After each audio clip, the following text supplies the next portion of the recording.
All right, we've heard stories of civil servants struggling to meet basic needs, parents pulling children out of school due to rising costs, and pensioners waiting months, sometimes years, for entitlements. All while state governments and state governors spend billions on opulent government houses, luxury cars, and new legislative complexes. Now, the report shared by the US Embassy, originally published by the Africa Report, lays it bare. Despite President Tinubu's call for sacrifice, many state governors appear to be living in a completely different reality, one that's insulated from the suffering of everyday citizens. From Oyo State, 63 billion naira government house renovation to Gombe's 14.9 billion naira ultra-modern mansion, all in a time of soaring inflation, deepening poverty, the big question remains, is this leadership or self-indulgence? Now, to help us dig deeper into this troubling pattern and its wider implications on governance, fiscal responsibility, and public trust, we are now joined by Malam Baba Yusuf, a respected strategist, policy advisor, and group CEO of the Global Investment and Trade Company. Malam Yusuf brings decades of experience advising institutions on sustainable development and effective governance. He joins us now to provide insight on what this spending trend tells us about Nigeria's political culture, and more importantly, what should be done to realign leadership with the needs of the people. Malam Baba Yusuf, you're welcome to Daybreak. Thank you for being here. It's good to be here. Oh, thank you for having me. All right. So we've heard all of this with these recent expenditures that are meant to happen. What do you think Nigeria's political culture is when it comes to, governance, expenditure, fund management, as well as, people or the public interest? You could see there are lots of states that haven't changed in the past 20 years, and you would wonder what is going on. So could you elaborate a little bit on what you've seen and, a little bit of experience when it comes to governance as well and financial management?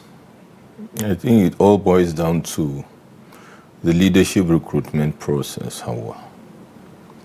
You can't give what you don't have, period. Absolutely. People ascend position of power, whether at federal or state level, that have no business being in that office. Simplicity. And from there on, you cannot expect anything tangible. And that is the tragedy of our evolution as a polity. But it's good that the consciousness of Nigerians is increasing. And it's also good that we are speaking to ourselves about this key issue. It's also good that we are shining the torchlight on governors, especially with the strategy of sensing and influencing of President Bola Ahmed Tinubu, who has provided more interventions to state governors within the 2 years of his administration, more than any other administration in the Fourth Republic. I dare anybody to argue that. And he is smart enough to make it clear by putting the numbers for everybody to see. From the increased 2 to 3 folds of the monthly allocation, FAC allocation they are getting due to the removal of subsidy, to critical intervention, either due to disaster or due to contain, the palliative measures by Mr. President, whatnot. To the extent that what I coined in one of my write-ups to say, what we are having more than ever, doesn't start now, but we are having more and more feeding bottle governors in Nigeria. Governors that have refused to be adults, governors that have refused to take responsibility. They go to the podium and shout and promise all milk and honey, which is typical of politicians. Absolutely. But they are dropping the ball more than any other governor in the history of this country. Of course, except for a few.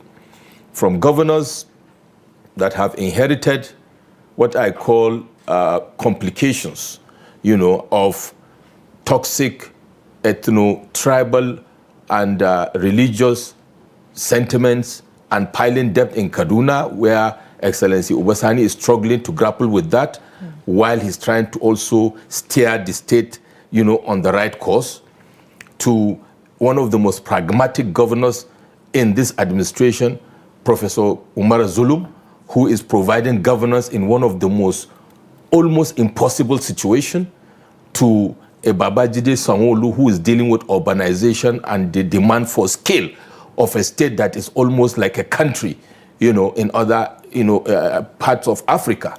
If you look at the economic scale of Lagos, of course, to Abia also, where you have a governor trying to constructively disrupt and try to provide interventions in terms of urbanization. Enugu State governor also, you can see across party lines, you have governors that are delivering. But you can count with one hand or 1.5, 5 fingers or less than 10 fingers, how many governors are actually the champions of this administration, Hawa? No. If you compare with 36 governors and Abuja. And that, it's unacceptable. So I like the fact that Mr. President is speaking to them. Of course, if he goes beyond that, he will be accused of overreaching and overbearing and breaching the principles of separation of powers. During this conversation, we are going to evaluate the situation and profile maybe the best way forward, because these governors will continue this way. But I will land with this as a poser for the governors. Right. Governors that have led their states 8 years, 16 years ago, or even 4 years ago, go and look at how they are living. And that speaks volume with regards to what Providence has in store for governors that fail their people. They have become glorified personal assistants to the governors that have, came after them, or they are now fighting daggers drawn as if they don't have any other job. It is despicable, it is precarious, and it is no longer, it shouldn't be acceptable. All right. You earlier mentioned that you cannot give what you do not have. Yeah. And there are lots of them, as you mentioned. But then when it comes to, a lot of the governors that we've had in the past, there are lots of them that, have performed, should I say, atrocities, whereby there isn't any accountability when it comes to it. So do you believe that that is the kind of culture that we have here in Nigeria, or is it that nobody can be held accountable due to the fact that there isn't that structure that is there? Okay, there are 3 causative factors, as far as I'm concerned, and I've written about it, that brought us to where we are today. What I call the progressive retrogression of Nigeria at federal and subnationals. And what do I mean? The progression of a well digger. In Hausa language, we ask, they ask the well digger, how far? He said, we are going far. I mean, sir, we've gone far.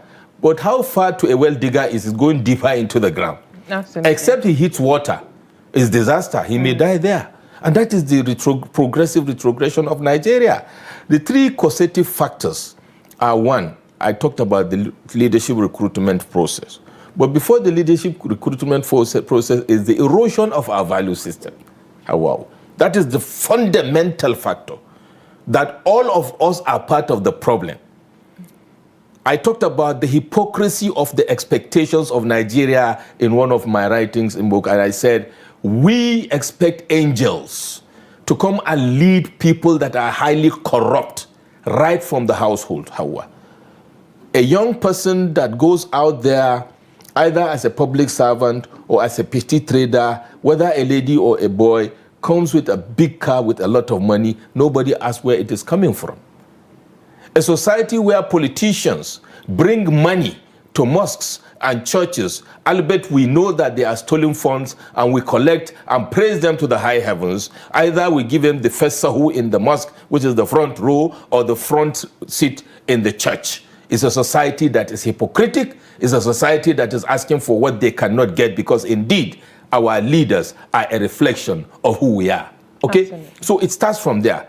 From you and I and all of us to understand that leadership is not a function of a magician coming to sit at the behest of the people and wave a magic wand and everything disappears. When in our homes, in our communities, right, in the mosque, we are pilfering the purse of the mosque, we are pilfering the mosque in the church, the purse in the church and in the schools and everywhere. The value systems have eroded. We cannot expect somebody from America to come and lead us. If Lee Kuan Yew comes to Nigeria, he will be hamstrung to deliver. He either resigns or he becomes what I call an entrapped leader that is encircled by the conspiracy of the elites, or he dies a miserable death of frustration. So we need to address that. And then secondly, identity politics, however. We try to gloss over this, and we try to glamorize that and say, what you call it, unity in diversity and all that. And that is part of the hypocrisy. We are a highly polarized society along ethnic, tribal, and religious lines. And unless we address those fundamental issues of equity, of justice, of fairness, right, of tolerance, we cannot deal with the issue of governance the way we are expecting it to happen. And that is why the elites like us play the game of divide and rule. You can only play divide and rule if the people have become victims, or they have become, they are led by the nose of identity politics. Identity politics is driving global politics, by the way. So I'm not saying that it is a local issue. It is actually an international issue. But for those that have progressed, are those that have put it on the table and addressed it the way it should be addressed. Unless you do that, you see it happening at federal level, but even at state level. Imagine the rotation of governorship among senatorial districts is an issue. That a predominant tribe in a state will continue to hold sway and refuse others to have an opportunity is an issue. So whether that person is delivering or is not delivering, the majority of the people that are the people will die. He will lead them like Pharaoh of Moses into the Red Sea and sink just because their own is leading. If one of them is being prosecuted for corruption, whether as a former governor or as a former president or as a former CBN governor, the people from his village and the people of his church will say, leave him alone. So those are the fundamental issues if we really need to deal with this without just excusing the governors. I have a big keg of gunpowder for them, because to whom much is given, much is expected. Absolutely. All right. You mentioned everything starts from the people. Yeah. Our governors, our leaders come from the people. Yeah. So how do we fix this rot? Our morals, our values are shot, because at the end of the day, even if we need to hold those in power, accountable for whatever it is that they do for the benefit of the people, for, public interest, at the end of the day, as you said, it starts from the people. Where do we start from? And then we transition into how do we fix the leadership. The elites have a core responsibility to start behaving like they are part of Nigeria, and start behaving like they fear God, and start behaving like they will go and meet to account for what they have done. What am I saying? The elites, I've written about the elites many times in my column on The Nation Friday, every back page of the paper on Fridays, and I've gotten backlashes. And I have no apologies because I'm a son of the elites, and I'm an elite with all humility. And it is my responsibility to continue speaking in that direction. In every society, we belong to what they call the ratio of possibly 20-80. 20% of our people drive development and change. Those 80% are looking up to us. We are the permanent secretaries, we are the DGs, we are the CEOs, we are the ministers, right? We are the judges, we are the Senate presidents and the senators, whatnot. We are the technocrats, we are the business people, we are the clerics, we are the traditional rulers. And yet, we do not have a voice when it comes to critical issues. We have selective... Is it by choice? It's by choice, absolutely. That's what I call the conspiracy of the elites. If you read my write-up, I talked about when it pleases us, we speak out against maybe a government, and when it does not, we communicate a loud silence. And when it pleases us, we tell our people, for example, as a Muslim, it's against Islam to rebel against government. It's against Islam to talk against government. The same people that tomorrow will change that tone and tell you that you have a responsibility because of the hadith of Sayyidina Muhammad sallallahu alaihi wasallam. If you see something happening wrong, you should use your physical prowess to deal with it, or verbal prowess to deal with it, or at least feel bad about it. Now, this hypocrisy of the elites is what has led us to here, because the true shiner and the cobbler and the motorcycle rider look up to us. Like I said, leadership is a value chain. Absolutely. And when I talked about the concept of the entrapped leader, even when a governor wants to deliver, the same people will tell you that this man is Akagom, he's not giving us money. So from that perspective, you have already promoted corruption. So the people creating awareness and the subconscious of our people from the point of view of the clerics, whether it is Islamic clerics, Christian clerics, traditional rulers, to know they have a responsibility to do that. Traditional rulers have become more or less cosmetic. They have lost their voices because they don't want to lose their turbans or whatever it is, because when you speak, you may likely receive an impeachment notice, and because you feel you cannot survive without it, you remain like that. But guess what? The reality will hit all of us. Today, insecurity does not know any traditional ruler. Traditional rulers have been killed, politicians have been killed, businessmen are being killed, along with the teeming number of the masses. But what it tells us, the elites, is that the tsunami is coming. And when it comes, it's going to swallow all of us. Because it is so bad that even if our second cousins are going through this, we don't just care. So creating that awareness and pushing back against corruption when I'm a CEO or a DG is the starting point. People knew that at the top echelon of my CEO position some years ago, I resigned and I left my position. And some of my key friends said, I am crazy. Why should I leave? Based on principle, they asked me, as elites, what is principle? The other guy that was my close friend said, what will you eat in the next 6 months? And I consider it so unfortunate, because what happened to your tawheed, to your faith? Water down the bridge, I have 6 companies are running today, with another one outside Nigeria, to the glory of Almighty Allah subhanahu wa ta'ala. Our fixation on corruption is the reason why those guys will continue doing what they are doing, and the selective amnesia of the elites. We have governors or people that came to say President Bola Ahmed Tinubu is the Messiah. And all Nigerians, especially northern Nigerians, those northern political leaders told us President Bola Ahmed Tinubu is the way to go. 6 months down the line, those same people did an about face to say President Bola Ahmed Tinubu is evil. Now, this insult on the sensitivities and sensibilities of Nigeria is a reflection of the hypocrisy of the elites. But more importantly, is for us to call out these people.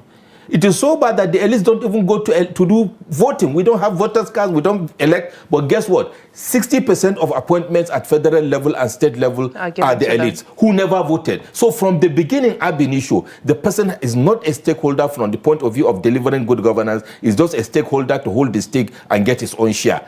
And that is the issue. But guess what? If a family can accept that kind of person the way he or she is, then that community should continue eating dust. Because if, as a CEO, I will send money twice to my mother, may God bless her soul, and she will tell me, thank you very much, but like I keep telling you, you are not under pressure, please hold that trust, don't put your hand, consistently till the day she gave up, she passed away, may God bless her soul, tells you the responsibility of parents and people and family of values.